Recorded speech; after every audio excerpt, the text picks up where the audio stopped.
Bismillahirrahmanirrahim. We are starting the new topic, that is the processes of paraffin sectioning technique.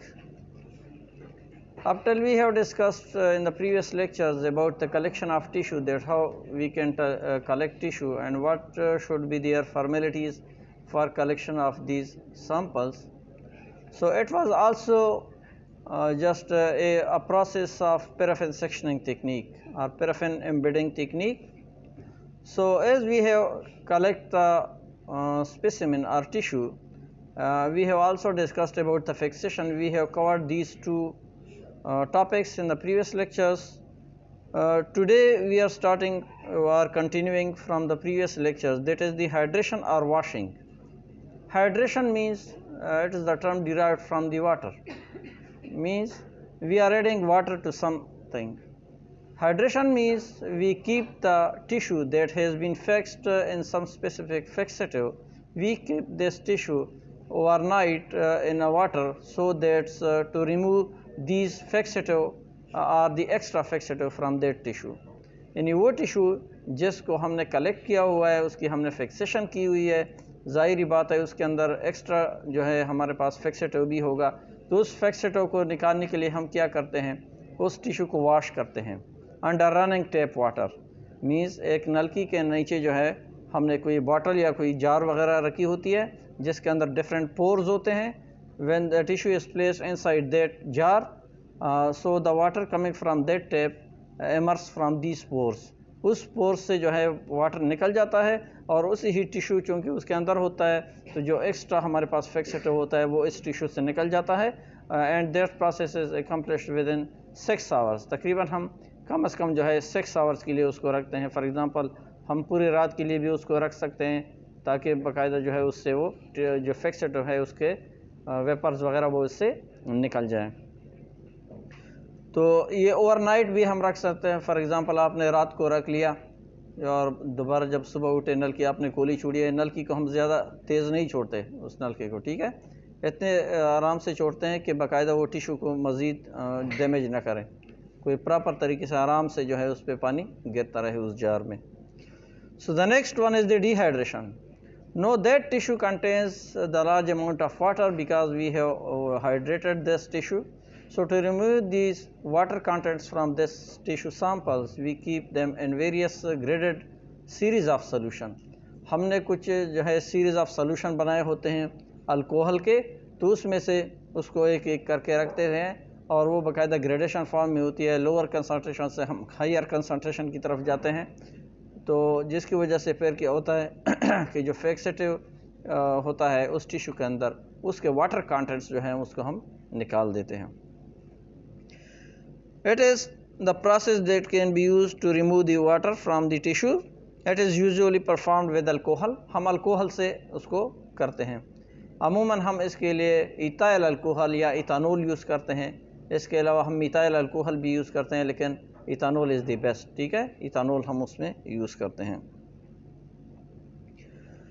Tissue pass through a series of increasing concentration of alcohol. Now when we have collect the sample, for example in this case you can see these are the tissue cassettes.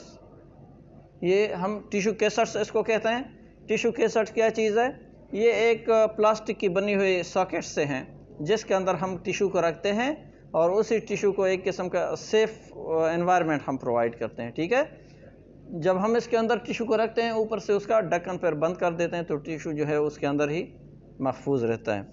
ये एक open form में है और ऊपर वाले जो 3 है ये क्या है, ये किस फॉर्म में है, ओपन फॉर्म में है और इसमें हमने टिश्यू को रख दिया। फॉर एग्ज़ाम्पल ये जो टिश्यू आपको नज़र आ रहा है इसमें, ये फिर उसको हम उसमें बंद कर देते हैं उस टिश्यू को और इसी ही टिश्यू कैसेट को हम फिर डाल देते हैं किसमें, ये डिहाइड्रेशन के लिए भी और हाइड्रेशन के लिए भी।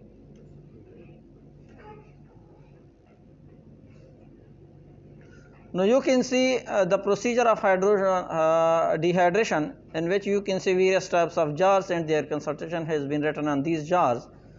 So these are the different concentrations of the alcohol. Alcohol की different concentration हमने तैयार की होती है। These are the 30%, 50%, 70%, 80%, 100% and again 100%, that is the 95% and 95%.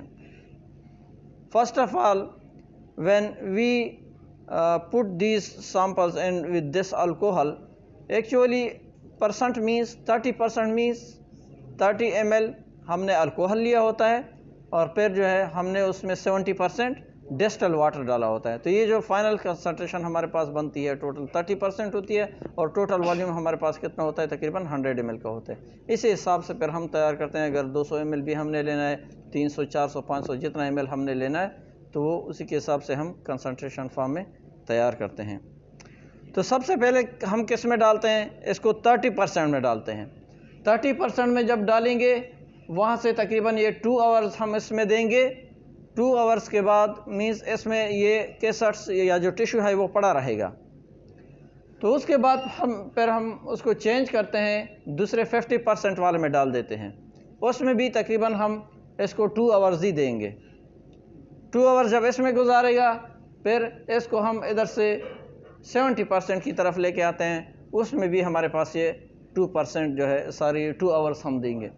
Actually you can do also this process through manually भी कर सकते हैं। डिफरेंट जार्स होते हैं हमारे पास, उसमें हम जो है इन्हीं टिश्यूज़ वगैरह को रखते हैं। Otherwise you can do also through this tissue embedding machine. ये टिश्यू प्रोसेसर हम इसको कहते हैं, सॉरी टिश्यू प्रोसेसर ये वाला जो है, ये इसको ऑटोमेटिकली कर देता है। इसमें टाइम फिक्स किया होता है, वेरियस जार्स बने हुए हैं, आप लोग देख रहे हैं उसमें, ठीक है। ये सारे ये टाइम के साथ हमने फिक्स किया होता है कि उसमें आपने 2 आवर्स दिए हुए हैं, 30 में 2 आवर्स दिए हुए हैं, 50 में 70 में, इस तरह टाइम वो फिर ऑटोमेटिकली करता रहता है। But due to the electricity break down, कभी कभी जो है अगर उसमें से लाइट चली जाती है तो वो इशू क्रिएट करते हैं। इस वजह से ज़्यादातर लोग मैनुअली करते हैं। अदरवाइज़ ये खुद सारा प्रोसेस करता है और जितने भी तकरीबन 100% के बाद वो फिर उसके खुद ही मतलब है कि स्टॉप कर देता है उस प्रोसेस को। So up to 70% we can decrease और इंक्रीज़ टाइम। यहाँ पे हम जो है तकरीबन टाइम में अपनी मर्ज़ी से थोड़ा सा उसको कम ज़्यादा कर सकते हैं। अगर आपसे ज़्यादा भी टाइम थोड़ा सा गुजर जाए तो फिर इतना इशू नहीं होता। लेकिन अगर आप 70 से आगे चलते हैं, उसको 80% में लेके आते हैं और आप में से फॉर एग्ज़ाम्पल 1 आवर है, इधर हमने टाइम देना है, तो आपसे फॉर एग्ज़ाम्पल 1.5 घंटा चला गया टाइम या 2 घंटे तक चला गया, फिर उसमें इशू आते हैं, आपका टिश्यू हार्ड हो जाएगा, आपका सारा प्रोसेस जो है वो डिस्टर्ब हो जाएगा, जिसकी वजह से फिर आप जो काम करना चाहते हैं एंड पे आपको सही रिज़ल्ट नहीं मिलेगा। हो सकता है इस तरह होते हैं अमूमन जब मैनुअली करते हैं स्टूडेंट इधर रिसर्च के, तो उसमें ऐसा होता है कि वो रात को रख देते हैं। ज़ाहिरी बात है इसके लिए स्पेसिफिक टाइम है, 2-2 घंटे बाद आपने जागना होता है, अलार्म लगाते हैं। तो बाज़ दफ़ा जो है बाज़ स्टूडेंट सो जाते हैं, जब उसकी आंख खुल जाती है हाँ डायरेक्टली वो चेंज कर देते हैं, तो उसमें इशू आता है एंड पे जो है वो रिज़ल्ट फिर सही नहीं होता। ठीक है। अच्छा 70% में हम इंडेफिनिट पीरियड ऑफ टाइम के लिए रख सकते हैं। 70% में मतलब है कि अगर आपसे टाइम ज़्यादा भी गुजर जाए, काफ़ी लॉन्ग टाइम के लिए भी आप उसको इसमें रख सकते हैं। लेकिन 80% पे जब चला गया उसके बाद फिर हम टाइम का बड़ा केयर करेंगे ताकि किसी में ज़्यादा टाइम न गुजारे। 80 से फिर हम 95% पे लेके आते हैं, वहाँ पे उसको 1 आवर देते हैं। ठीक है। फिर उसके बाद दूसरे 95 के हमारे पास 2 कंसंट्रेशन होती है, यानी 1 और 2। फिर जब दोबारा 95 में किसी और जार में वो उसको लेके आते हैं, उसमें भी हम उसको 2 आवर्स देते हैं। फिर हम 100% में उसको डाल देते हैं, उसमें टाइम ड्यूरेशन हमारे पास हाफ आवर है। और फिर दूसरा भी एक सीरीज़ है, उसको भी 100% यानी प्योर अल्कोहल हमारे पास होता है, इथानॉल, तो वो क्या है, इसमें भी हम इसको हाफ आवर देते हैं। If time does not permit, the 30, 50 and 70% may be omitted without greater effect on tissue। इसका ये मतलब है कि अगर हमारे पास टाइम लिमिट है तो उसकी वजह से पहले ये जो 3 प्रोसेसेस हैं मीन्स 30%, 50% एंड 70% दिस में बी स्किप्ड। आप उसको जो है न भी करें तो इशू नहीं होता। लेकिन दूसरी बात जहन में रखें कि ये जो टाइम ड्यूरेशन है ये हर एक लैब का स्पेसिफिक है। ठीक है। किसी बंदे को जो जितना अच्छा रिज़ल्ट मिल जाता है वो अपना ही प्रोटोकॉल उसमें यूज़ करता है। ठीक है। इस तरह बिल्कुल स्टैंडर्ड ठीक है, वो एक है कंडीशन, लेकिन अगर आप उस पर करें शायद आपको प्रॉपर रिज़ल्ट ना मिले ड्यू टू टेरेटोलॉजिकल ऑर्डर डिसऑर्डर्स, किसी गलती की वजह से या कोई भी है, लेकिन अगर आप अपनी लैब के अपने एक प्रोटोकॉल बना लेते हैं तो उसके बेस पे भी आपको अच्छा रिज़ल्ट जो मिलता है पर हम उसी को फॉलो करते हैं। Too long exposure to 90 and 100% make the tissue harder. अगर हम 90% में या 100% में ज़्यादा टाइम के लिए उस टिश्यू को रख देते हैं, जिस तरह I have already discussed with you that alcohol causes the dryness and hardness of tissue. अगर वो उसमें ज़्यादा टाइम के लिए आप उसको रखते हैं किसी टिश्यू को तो वो हार्ड हो जाता है और ड्राई हो जाता है। अगर वो बहुत ज़्यादा हार्ड हो जाता है तो एंड पे हमने इसके सेक्शन बनाने होते हैं through microtome, then it causes disturbance. ठीक है, फिर हम उसमें से सही कटिंग नहीं कर सकते, जिसकी वजह से फिर हम उसमें टाइम का ज़रा ख्याल रखना पड़ता है। The time for the tissue can be increase और decrease depending upon tissue. No we have different types of tissue, some tissues are soft and some are hard, so we can manage time in these alcohol series with the depending upon the tissue। हम tissue की नोयत को देखकर उसके मुतालिक time को specify करते हैं। For example soft tissue है तो हमने उसमें थोड़ा सा टाइम ज़्यादा देना है, ठीक है, क्यों, ताकि वो थोड़ा सा ज़रा सही हार्ड हो जाए। ठीक है, और जो हमारे पास बहुत ही हार्ड है उसके मुतालिक चूँकि उसमें पेनिट्रेशन ज़्यादा नहीं होती तो उसको मज़ीद हम टाइम देते हैं ताकि वो ज़्यादा उसके अंदर पेनिट्रेशन इन जो हमारे पास अल्कोहल वगैरह है उसकी ज़्यादा हो जाए।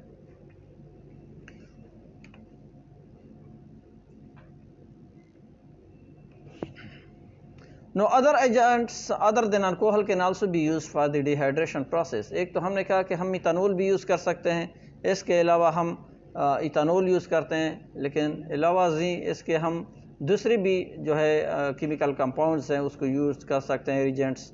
फॉर एग्जांपल एसीटोन, एसीटोन को भी हम यूज़ करते हैं to remove the water contents और for the dehydration process. Ethylene dioxane को भी हम यूज़ कर सकते हैं एज ए डिहाइड्रेटिंग एजेंट, और इसके अलावा एमाइल अल्कोहल है उसको भी हम यूज़ कर सकते हैं।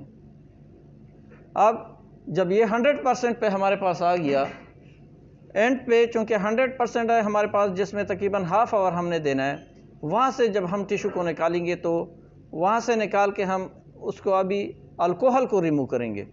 तो अल्कोहल को रिमूव करने के लिए हमारे पास एक दूसरा वोलेटाइल जो है केमिकल कंपाउंड है, रिजेंट है, जिसको हम ज़ाइलिन कहते हैं। इस प्रोसेस को हम क्लियरिंग कहते हैं। क्लियरिंग का मतलब ये है कि जो हमारे पास डिहाइड्रेटिंग एजेंट था उसको रिमूव करने के लिए हम क्या करते हैं, एक प्रोसेस करते हैं जिसको हम क्लियरिंग कहते हैं, और ये हम ज़्यादातर ज़ाइलिन से करते हैं। दूसरी भी हमारे पास एजेंट्स हैं वो उसको हम यूज़ कर सकते हैं, लाइक टालवीन, क्लोरोफार्म, बेंजीम, सेडारवुड ऑयल या एनिलीन ऑयल, ये भी हम यूज़ कर सकते हैं, लेकिन मोस्ट कॉमनली यूज हमारे पास लैब में या ज़्यादातर जो है वो ज़ाइलिन है। It involves the removal of dehydrating agent and replacement by some fluids that is freely miscible with both dehydrating and embedding medium. It means we use specially such type of compound for the removal of dehydrating agents because it is miscible with also alcohol, and the next process that we will face in this processing, that is the embedding. embedding में या infiltration में चूँकि हमारा एक अगला process आ रहा है, उसमें हम ये करेंगे कि वैक्स को जो है वैक्स को इमर्स करेंगे विद इन द टिश्यू। तो हम एक ऐसा केमिकल कंपाउंड ढूंढेंगे जो कि अल्कोहल के साथ भी माइसिबल है, ज़ाहिरी बात है उसने अल्कोहल के कंटेंट्स निकालने हैं उस टिश्यू से, और आगे जो प्रोसेस आ रहा है उसके साथ भी ये माइसिबल हो, हल पजीर हो। माइसिबल मीन्स हल पजीर हो, ताकि अगले जो हमारा प्रोसेस आ रहा है, जिस तरह हमारे पास ये इन्फिल्ट्रेशन का प्रोसेस है जो कि हम पैराफिन वैक्स से करते हैं, ताकि उसके साथ भी वो हल पजीर हो, दोनों में काम आए। तो ऐसा हमारे पास कंपाउंड ज़्यादातर ज़ाइलिन यूज़ होता है या टालवीन यूज़ होते हैं या बेंजीन वगैरह इस तरह के कंपोनेंट्स यूज़ होते हैं। क्लियरिंग हम करते किस तरह हैं, इसके लिए हम अमूमन 3 तरह के सॉल्यूशन तैयार करते हैं। 3 तरह के सॉल्यूशन इस तरह से होते हैं कि हम 50-50% इक्वल वॉल्यूम तकरीबन ले लेते हैं किस चीज़ के, ये एब्सोल्यूट अल्कोहल के और ज़ाइलोल के, यानी ज़ाइलोल या ज़ाइलिन एक ही चीज़ है। ठीक है, ज़ाइलिन का भी हमने 50% सॉल्यूशन तैयार किया होता है और अल्कोहल का भी तैयार किया होता है, तो वो दोनों एक दूसरे में मिक्स करते हैं उसको। उसमें फ़ायदा ये होता है कि चूँकि हम अगर डायरेक्टली जो हमारा प्योर जो टिश्यू है, ज़ाहिरी बात है उसमें सारा अल्कोहल के कंटेंट्स हैं, उसको अगर हम प्योर ज़ाइलिन में डालेंगे तो सारा ज़ाइलिन जो है वो क्या हो जाएगा, डिस्टर्ब हो जाएगा, उसमें टर्बिडिटी आ जाएगी, ज़ाइलिन की क्वालिटी को वो ख़राब कर देगा। तो इस वजह से हम स्लो प्रोसेस के थ्रू ये करते हैं ताकि जितने उसके अल्कोहल के कंटेंट्स है वो ज़्यादातर 50% वाले में से निकल जाएं, उसके बाद हम इसको प्योर ज़ाइलिन में रख देंगे। ठीक है, तो इसके लिए हमारे पास 3 सोल्यूशन तैयार किए होते हैं, एक 50% अल्कोहल प्लस 50% ज़ाइलिन, इन दोनों को कंबाइन किया होता है, ये एक जार हो गया एक सोल्यूशन, और दूसरा जो है 100% ज़ाइलिन 100% ज़ाइलिन होते हैं, फिर उसमें हम चेंजेस दे देते हैं। टाइमिंग का ड्यूरेशन क्या होगा, जो हमारे पास एब्सोल्यूट अल्कोहल और ज़ाइलिन उसकी जो कम्बिनेशन है उसमें हम हाफ आवर देंगे तकरीबन। इसके बाद जब प्योर ज़ाइलिन में उस टिश्यू को उठा के हम रख देंगे, प्योर ज़ाइलिन में हम भी दोबारा उसको कितना टाइम देंगे, हाफ आवर देंगे।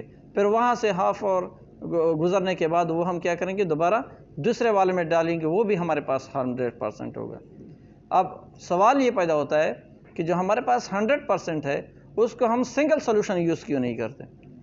वजह यह है कि चूँकि हमने उधर जो सोल्यूशन तैयार किया था वो अल्कोहल प्लस ज़ाइलिन का था, ज़ाहिरी बात है उसमें ज़ाइलिन के कंटेंट्स थे। अगर हम एक ही सोल्यूशन में उसको डालते हैं 100% वाले में, वहाँ से टिश्यू को उठा के, तो वो हमारा टिश्यू जो है वो उसको इसी प्योर तरीके से, उसको सही तरीके से क्या करेगा, अल्कोहल के कंटेंट्स को नहीं निकालेगा। इस वजह से जो बिल्कुल हमारे पास दूसरा सोल्यूशन होगा उसमें टर्बिडिटी नहीं होगी, वो इतना गंदा नहीं होगा, उसमें अल्कोहल के कंटेंट्स कम ही होंगे, जिसकी वजह से वो बिल्कुल प्योर होगा और वहाँ से सारा जो है अल्कोहल को वो निकाल देगा। इस प्रोसेस के बाद हम नेक्स्ट प्रोसेस की तरफ बढ़ते हैं, दैट इज़ द इन्फिल्ट्रेशन। इसको हम इम्प्रेग्नेशन भी कहते हैं। इन्फिल्ट्रेशन में क्या होता है कि टिश्यू के जो कंटेंट्स हैं, अब वहाँ पे जो ज़ाइलिन था उस ज़ाइलिन को रिमूव करने के लिए वो हम क्या करते हैं, ये प्रोसेस करते हैं। और दूसरा जो टिश्यू के अंदर ये पैराफिन के जो कंटेंट्स है वो पेनिट्रेट कर जाए, इसलिए ये प्रोसेस हम करते हैं। मोस्टली ज़ाइलिन को निकालने के लिए करते हैं। तो हम क्या करते हैं कि इसमें भी हमारे पास तकरीबन 2 सोल्यूशन होते हैं। ठीक है, हमने ऑलरेडी उस पैराफिन हमारे पास 2 कंडीशन में होती है। एक वैक्स जो है वो उसकी कोल्ड कंडीशन है, ठीक है, सॉलिडिफाइड फॉर्म है पैराफिन की, और दूसरा लिक्विड पैराफिन है हमारे पास। ठीक है, मीन्स मेल्टेड पैराफिन आप उसको कह रहे हैं। जब हम उसको मेल्ट करते हैं तो हमारे पास वो लिक्विड फॉर्म में आ जाता है। तो हम लिक्विड फॉर्म में, यानी जो मेल्टेड पैराफिन है, उसमें हम क्या करते हैं, इस टिश्यू को रख देते हैं जो कि हमने ज़ाइलिन से निकाला था 100% वाले से, उसमें रख देते हैं ताकि इसके अंदर, और उसको हीटअप भी करते हैं, किसी ख़ास टेम्परेचर पे उसको रखते हैं। ज़ाहिरी बात है अगर हम वैसे रख देंगे तो वो दोबारा क्या हो जाएगा, वैक्स फॉर्म में आ जाएगा। तो हम उसको ठंडा नहीं होने देते। राउंड अबाउट तकरीबन 24 आवर्स बिफोर या 12 आवर्स बिफोर जो हम एक ऐसा हमारे पास जो इंस्ट्रूमेंट है, दिस वन, ये वाला, ठीक है, ये टिश्यू टेक जिसके ऊपर लिखा हुआ है, ये हमारे पास टिश्यू एम्बेडिंग सेंटर है। उसमें हम क्या करते हैं, टिश्यू को फिर दोबारा एम्बेडिंग फॉर्म में ले आते हैं, वो इसके बाद आता है। लेकिन ये जो इन्फिल्ट्रेशन वाला प्रोसेस है वो इसी ही में होता है। इसके अंदर भी हमने पैराफिन डाला होता है जार्स के अंदर, वो मेल्टेड फॉर्म में होते हैं, तो वो बाकायदा उसमें चेंज कर देते हैं, उसमें डाल देते हैं। उसके लिए अमूमन हमारे पास टाइम जो है कोई 2 घंटे हम देते हैं।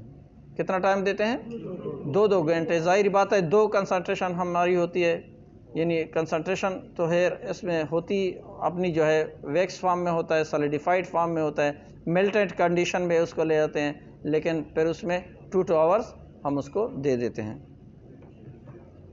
तकरीबन। अब उसके पैराफिन के मुख्तलिफ टाइप्स हैं, कुछ हमारे पास हार्ड पैराफिन है and some are the soft paraffin. वो depending upon the nature which type of microtomy you want, then accordingly हम उसको यूज़ कर सकते हैं। अब अदर जो हमारे पास इन्फिल्ट्रेशन मीडियम है वो भी हम यूज़ कर सकते हैं। अगर हम फॉर एग्जांपल पैराफिन वैक्स को यूज़ नहीं करते तो दूसरे जो हमारे पास मीडियम है, दीज आर दी पैराप्लास्ट, और इसके अलावा नाइट्रोसेलुलोज, उसको भी हम यूज़ कर सकते हैं। अब कॉमनली पैराफिन हमारे पास 2 तरह की होती है। कुछ पैराफिन जो है हार्ड होते हैं, कुछ सॉफ्ट फॉर्म में होते हैं, उसकी मेल्टिंग पॉइंट भी डिपेंड करता है। तो जो हमारे पास सॉफ्ट पैराफिन है उसका मेल्टिंग पॉइंट तकरीबन 52 से 55 डिग्री सेंटीग्रेड तक होता है। एंड हार्ड पैराफिन के फिर मज़ीद टाइप्स हैं। एक का मेल्टिंग पॉइंट हमारे पास 55 टू 58 डिग्री सेंटीग्रेड है, and the second one is from 58 to 60 degree centigrade. No where soft paraffin is used, soft paraffin melting point जिसका 52 टू 55 डिग्री सेंटीग्रेड था, ये हम क्या करते हैं कि सॉफ्ट टिश्यू के लिए यूज़ करते हैं। मींस हम इसमें सॉफ्ट टिश्यू को क्या करते हैं, उसमें रख देते हैं, अमूमन उसकी एम्बेडिंग इसके थ्रू होती है। इसके अलावा हम उसमें थिक सेक्शंस जो हमें रिक्वायर होते हैं तो उसके लिए भी हम सॉफ्ट पैराफिन को यूज़ करते हैं। सेक्शनिंग का प्रोसेस आगे आ रहा है, उसमें डिस्कस करेंगे। बेसिकली ये जो प्रोसेस अभी मैं बता रहा हूँ, उसमें चूँकि पैराफिन में हम रखते हैं उसको किस चीज़ के लिए, ताकि उसके अंदर पेनिट्रेशन हो जाए, उसके अंदर जो ज़ाइलिन के कंटेंट्स है वो निकल जाए। इस प्रोसेस को हम क्या कहते हैं, इन्फिल्ट्रेशन कहते हैं। इसके बाद एक प्रोसेस आता है, इसके बाद जब वहाँ से वो टाइम अपना गुजार लेता है, उससे ज़ाइलिन के कंटेंट्स निकल जाते हैं और उसके अंदर पैराफिन लिक्विड फॉर्म में पेनिट्रेट कर जाती है, तो ज़ाहिर बात है वो टिश्यू है। अब उस टिश्यू को हमने क्या करना है, कटिंग करनी है। वो कटिंग हम डायरेक्टली नहीं कर सकते कि उसके हाथ से पकड़े और माइक्रोटोम में उसको रख के काटें, नहीं, उसको किसी ऐसी चीज़ में पकड़ के हम काटेंगे ताकि वो जो है हमें भी नुकसान ना पहुंचाए और टिश्यू भी, उस माइक्रोटोम भी उसको काटे। तो उसके लिए हमारे पास यही पैराफिन होगा, लेकिन वेक्स कंडीशन में होगा, सॉलिडिफाइड फॉर्म में होगा। तो इस प्रोसेस को हम फिर क्या कहते हैं, एम्बेडिंग कहते हैं। उस टिश्यू को हम उठा के कहाँ पे रख देते हैं, इस के थ्रू हम करते हैं। आगे अभी क्लियर हो जाएगा आप लोगों को। इसके अलावा हम हार्ड पैराफिन भी यूज़ कर सकते हैं, लेकिन हार्ड पैराफिन हम अमूमन इस तरह से यूज़ करते हैं कि अगर हमने उसके जो सेक्शंस बनाने हैं वो 10 सेक्शन बनाने हैं, बारीक हमने काटना है किसी टिश्यू को, कम माइक्रोन मीटर पे काटना है उसको, तो उसके लिए फिर हम क्या करते हैं, हार्ड पैराफिन यूज़ करते हैं। और हार्ड पैराफिन हम तब यूज़ करते हैं जब हमारे पास एनवायरमेंटल कंडीशन जो है वो ज़्यादातर गर्मी वगैरह का मौसम हो, तो उसमें चूँकि ये काम गर्मियों का नहीं है, ज़्यादातर सर्दियों का है, अगर वहाँ पे कोल्ड एनवायरनमेंट होना चाहिए, अदरवाइज़ जो माइक्रोटोमी है उसमें काफ़ी प्रॉब्लम्स आते हैं फिर। So the steps during infiltration, infiltration का जो प्रोसेस था वही अभी चल रहा है, लेकिन पैराफिन के डिफरेंट टाइप्स उसके सामने आ गए। तो इन्फिल्ट्रेशन प्रोसेस में ऑलरेडी हम डिस्कस कर रहे थे कि उसमें चूँकि हम पैराफिन जो हमारे पास मेल्टेड फॉर्म में होता है उसमें हम टिश्यू को रख देते हैं। It is a mixture of xylene and melted paraffin. 50% का हम दोबारा क्या करते हैं, एक सॉल्यूशन तैयार करते हैं और उसमें 1 घंटा के लिए रखते हैं। इसके बाद पैराफिन को कहते हैं कि मेल्टेड जो पैराफिन है आपका तकरीबन 24 आवर्स बिफोर उसको मेल्टेड कंडीशन में होना चाहिए। जब आप उसमें से ज़ाइलिन से जब टिश्यू निकालते हैं तो इधर लेके आते हैं, तो आपका पहले से पैराफिन मेल्टेड फॉर्म में होना चाहिए। ऐसा ना हो कि वो वेक्स फॉर्म में है और आप उसको दोबारा अभी से गर्म कर रहे हैं, फिर उसमें पैराफिन डालेंगे तो इसकी वजह से आपका टिश्यू ड्राई हो जाएगा, फिर टिश्यू की क्वालिटी ख़राब हो जाएगी। फिर 2 चेंजेस रिक्वायर हैं पैराफिन के लिए। एक तो ज़ाहिरी बात है हमने ऑलरेडी 50% का बना लिया। उसके बाद फिर हम क्या करते हैं कि उसमें से डालते हैं ये लिक्विड फॉर्म में जो होता है मेल्टेड पैराफिन। 2 हमने जार बनाए होते हैं, उसमें से रख देते हैं और फिर तकरीबन 2 आवर्स उसमें से गुजार देते हैं उसको। इसके अलावा अगर पैराफिन की हमने वो करनी है, टाइम ड्यूरेशन हमने करना है, कम करना है, मीन्स कि आपने पैराफिन रखा हुआ है, ज़ाहिर बात है 2 आवर्स जो हैं ये काफ़ी टाइम है, तो टाइम को अगर कम करना है तो हम क्या करते हैं कि पैराफिन ओवन में फिर उसको रख देते हैं 1 आवर के लिए। इसके अलावा फिर हम उसको अगर पैराफिन के ओवन में नहीं रखते, हमारे पास एक दूसरा भी आला होता है, तो उसको हम वैक्यूम प्रोवाइड करते हैं। जब वैक्यूम प्रोवाइड कर देते हैं तो उसकी वजह से टाइम का जो ड्यूरेशन है वो कम हो जाता है, जिसकी वजह से फिर उसमें जो इन्फिल्ट्रेशन है वो ज़रा जल्दी हो जाती है। अदरवाइज़ तकरीबन आपने फिर उसमें जो है काफ़ी टाइम देना है, 4 या 6 आवर्स देने हैं।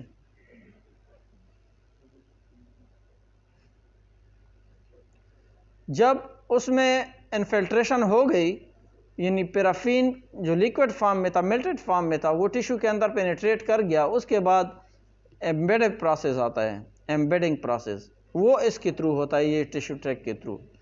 इसमें ये होता है कि हम क्या करते हैं, हमारे पास स्पेसिफिक मोल्ड्स होते हैं। मोल्ड्स मीन्स सांचा। जिस तरह आप लोगों ने अगर जी आपने ईंटों वाला वो सांचा देखा है जिसमें हाँ ब्लॉक्स वगैरह का भी इस तरह ही है, उसमें उसको भर देते हैं, फिर उसको उल्टा करते हैं, वो उसी की शेप को वो ले लेता है। इसी तरह हमारे पास स्टील मोल्ड्स होते हैं, वो इस जो हमारे पास ब्लॉक्स होगा पैराफिन का, वो क्या होगा, उसका शेप वो ले लेगा। बेसिकली हम वहाँ पे थोड़ा सा पैराफिन लिक्विड फॉर्म में डाल देते हैं और उसके बाद फिर उस टिश्यू को रख देते हैं वैसे ही मोल्ड में, और ऊपर से फिर फर्दर जो है हम इसको क्या करते हैं, पैराफिन गिरा लेते हैं मेल्टेड फॉर्म में। जब मेल्टेड फॉर्म में उस पर गिरता है तो क्या होता है कि हम वहाँ से फिर वो उठा लेते हैं मोल्ड्स, और वहाँ पे बिल्कुल इस टिश्यू टेक में हमारे पास दो एरियाज़ होते हैं, एक कोल्ड एरिया होता है, एक हॉट प्लेट होता है। मीन दो तरह के प्लेट होते हैं, cold plate and hot plate. तो हॉट प्लेट से हम क्या करते हैं, वहाँ से उठाते हैं, इसको कोल्ड पे रख देते हैं ताकि वो सॉलिडिफाई हो जाए। तो जो टिश्यू है वो एम्बेडेड फॉर्म में आ जाएगा हमारे पास, उसी ही ब्लॉक के अंदर, उसी ही पैराफिन के अंदर। You can see in this diagram, ठीक है। ये हमारे पास क्या है, इसके साइड पे अगर देखें ये वाले स्टील मोल्ड्स हैं, ये वाले स्टील मोल्ड्स हैं। ये क्या कर रहा है कि इसने इधर रख लिया है, ये वाला ये इधर रख लिया है, उसके ऊपर ये टिश्यू केसाट का दूसरा पार्ट होता है जिसके अंदर उसने फिर ब्लॉक को, जाहिर बात है एक शेप देनी होती है, तो उसके ऊपर रख लेता है और वहाँ पे एक पैराफिन को थोड़ा सा गिरा लेता है। यहाँ पे इसका है ये नॉब है, यहाँ से अगर आप उसको करेंगे थोड़ा सा तो उसकी वजह से जो है पैराफिन नीचे गिरना शुरू हो जाएगा। थोड़ा सा पैराफिन इधर डाल लेता है, उसके बाद फिर ये टिश्यू रख देते हैं उसके अंदर। फॉर एग्जांपल इसमें वेरियस टिश्यू हैं, ये टिश्यू डाल देते हैं, फिर टिश्यू के बाद दोबारा पैराफिन उसमें गिरा लेते हैं। उसके बाद फिर ये जब फिल हो जाता है यहाँ से उठाते हैं, कोल्ड वाले प्लेट पे रख देते हैं। जब कोल्ड वाला प्लेट क्या करेगा, उसको सॉलिडिफाई करेगा। जब सॉलिडिफाई हो जाएगा टिश्यू जो है वो दंस जाएगा, किस चीज़ के अंदर, वही पैराफिन के अंदर। उस पैराफिन के अंदर क्या हो जाएगा, वो टिश्यू दंस जाएगा, यानी tissue will be fix in that paraffin. In case of wax, वो वैक्स कंडीशन में अभी होगा तो उसकी वजह से टिश्यू जो है वो उसके अंदर छुप जाएगा और हम अब उसको एक सपोर्टिंग मीडियम एक प्रोवाइड हो गया जिसकी वजह से हम अब इसकी कटिंग कर सकते हैं। I will show you this in the here some blocks there are present. The embedding agent is solidified to obtain a firm homogeneous mass containing the embedded tissue. जिस तरह मैंने आपसे डिस्कस किया कि क्या होगा, उसमें एम्बेडिंग एजेंट जो होगा वो सॉलिडिफाइड हो जाएगा और एक होमोजीनियस मास इख्तियार करेगा जिसके अंदर टिश्यू प्रेजेंट होगा। Commonest embedding material is paraffin wax. Paraffin wax हम मोस्टली यूज़ करते हैं। Place the tissue and block moulds, जो मोल्ड्स हैं उसके अंदर हम टिश्यू को रख लेंगे, पैराफिन ऊपर से गिराएंगे, सॉलिडिफाइड हो जाएगा। लेकिन कोशिश ये करनी है सम बबल्स में come during the embedding process. उस दौरान कुछ एयर के बबल्स भी आ सकते हैं वहाँ पे, लेकिन हमने उसको अवॉइड करने हैं because it creates problem during the sectioning और दी स्टेनिंग टेक्निक। स्टेनिंग टेक्निक में फिर वो जो है हम जब उसको करते हैं एंड पे हमारा रिजल्ट फिर सही नहीं होता। Paraffin blocks are stored in cold place and protected from dust. जब एक दफ़ा ये ब्लॉक्स हमारे बन जाए, मोल्ड्स को हम फिर निकाल लेते हैं वहाँ से, हमारे पास सिर्फ टिश्यूज़ जो है वो आ जाता है, यानी उस ब्लॉक आ जाता है, उसकी फिर हम कटिंग करते हैं। और वो ब्लॉक फॉर एग्ज़ाम्पल अगर आप फारग नहीं है उस टाइम तो हम उसको कोल्ड कंडीशन में रख देते हैं ताकि वो जो है सेफ़ रहे और डस्ट वगैरह पार्टिकल से। Then when we have to prepare it from the sectioning, उसके बाद जो हमारा प्रोसेस आता है दैट इज़ सेक्शनिंग। जब हम सेक्शनिंग करते हैं तो उसमें ये होता है कि जो टिश्यू है उसको हम डिफरेंट माइक्रोन्स पे काटते हैं, उसका एक थिन सा सेक्शन हम बना लेते हैं, बारीक सा सेक्शन हम बना लेते हैं, वो हम माइक्रोटोम के थ्रू करते हैं और इस प्रोसेस को हम क्या कहते हैं, सेक्शनिंग कहते हैं। उसके लिए फिर हम क्या करते हैं कि टिश्यू की जो साइड पे एक्स्ट्रा पैराफिन होता है उसको रिमूव कर देते हैं। This process is called trimming. यानी हमारे पास अगर एक ब्लॉक है, वो साइड से उसके साथ ज़ाहिर बात है पैराफिन के कुछ जो है ड्रॉप्स वगैरह लगे होंगे, वो सॉलिडिफाइड फॉर्म में होंगे, तो वहाँ से हम उसको ट्रिम करते हैं और साफ़ करते हैं। सेक्शनिंग में क्या होगा? Sectioning is the preparation of these microscopic sections through a microtome। Microtome जो है ये वाला एक मशीन है हमारे पास, इसके थ्रू हम करते हैं, कटिंग करता है। इसके फिर डिफरेंट टाइप्स हैं। ये बारीक जो है उसको काट देता है, सेक्शंस में काट देता है, तकरीबन 5 या 6 माइक्रोन मीटर पे हम उसको काट देते हैं। इसके अलावा इससे कम पे भी हम इसको काट सकते हैं। No various types of microtomes are used. Microtome की बहुत सी किस्में हैं। कुछ हमारे पास रोटरी माइक्रोटोम है जिस तरह ये, ठीक है। इसके अलावा slide and base sledge microtome भी होते हैं, क्लिनिकल माइक्रोटोम भी होते हैं, अल्ट्रा थिन सेक्शन माइक्रोटोम भी होते हैं जो बहुत ही बारीक जो है सेक्शंस काटते हैं। लेकिन हमारे पास क्या है? रोटरी माइक्रोटोम है। This one is the microtome. ये एक माइक्रोटोम है हमारे पास, इंस्ट्रूमेंट है। इसके through you can see in the right side these are the sections. ये सेक्शंस हैं, ठीक है। This one is block. ये ब्लॉक है जिसके अंदर ये आपको ये टिश्यू ब्लैक कलर का या ब्राउन कलर का नज़र आ रहा है, ठीक है। ये माइक्रोटोम में अपना जो है एक इधर स्पेस बनी होती है जिसके अंदर हम ब्लॉक को बाकायदा फिक्स कर देते हैं। जब हम वहाँ से एक जिस तरह सिलाई मशीन होती है उसको हम घुमाते हैं इस हैंडल के through. Usually girls are expert in this but not nowadays girl, ठीक है, उसमें एक्सपर्ट नहीं होती। तो ये बाकायदा एक यूनिफॉर्म तरीके से हम उसको करते हैं, जिसकी वजह से फिर ये क्या करता है, ये सेक्शन ऊपर नीचे जाता है इस तरह। सर ये ब्लॉक, ये ब्लेड है, ये देख रहे हैं, ये जो आपको नज़र आ रहा है ये ब्लेड है। ये क्या करता है कि जब टिश्यू ऊपर नीचे जाता है तो ये उसके काट देता है उसको, जिसकी वजह से फिर ये हमारे पास सेक्शंस बन रहे हैं कंप्लीटली। अगर आपके कई सेक्शंस इस तरह बन रहे होते हैं तो हम सिलसिलावार एक सीरीज सी बन जाती है, तो हम उसको कहते हैं कि दीज आर द रिबन। क्या है? Ribbon. And this is the very difficult way. ये हर बंदा नहीं कर सकता, इसके लिए बाकायदा एक्सपर्टीज़ की ज़रूरत होती है। अगर आपका ब्लेड कोल्ड है, the temperature of the blade and the block should be uniform. उन दोनों का टेम्परेचर एक जैसा होना चाहिए। अगर टेम्परेचर कम या ज़्यादा है किसी एक का दूसरे से, फिर आपके यही रेबन सही नहीं बनेंगे। कभी इसमें फिर काफ़ी ज़्यादा मसले आते हैं, कभी जो है बाकायदा रिंकल्स आ जाते हैं। इसके अलावा जो है कभी आपका फोल्ड हो जाता है, टेम्परेचर अगर वेरी करता है, तो डिफरेंट इश्यूज़ फिर इसमें आते हैं। तो बेसिकली दीज आर दी रेबन्स। अब इसमें ये ब्लॉक है और इसने टिश्यू को एम्बेड किया हुआ है, इसकी ये कटिंग कर रहा है। टिश्यू हमारे पास अभी ये है, दिस वन, ठीक है, जो बारीक आपको इसके अंदर नज़र आ रहा है। ये पैराफिन वैक्स है, उसका सेक्शन है, और अंदर ये दरमियान में जो है ये टिश्यू है, ठीक है।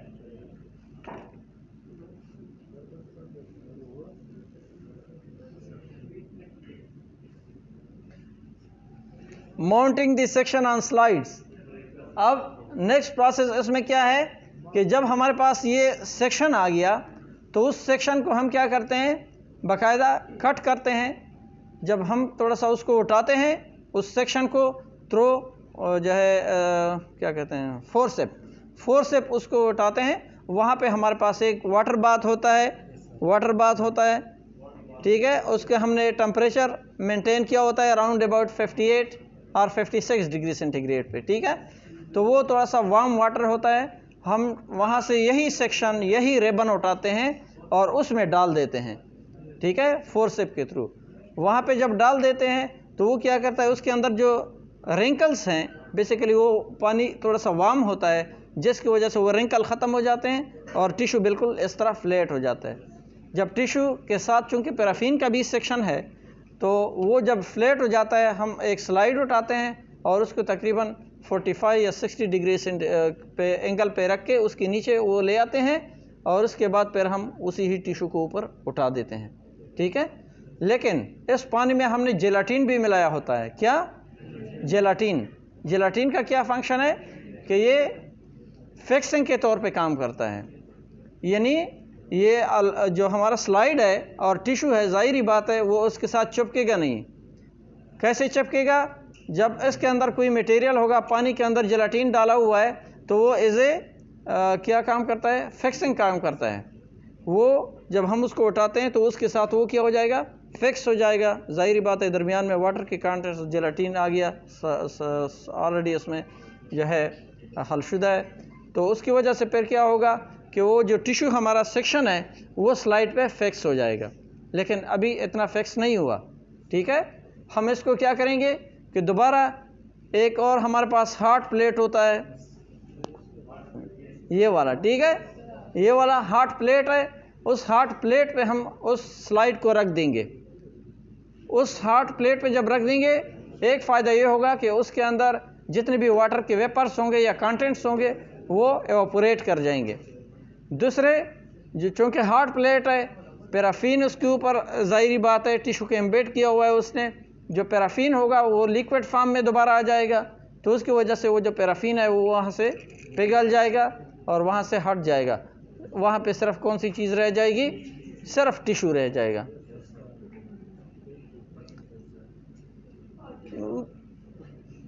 Separate the required section of the tissue with blade, ठीक है, ये हमने ऑलरेडी कर लिया।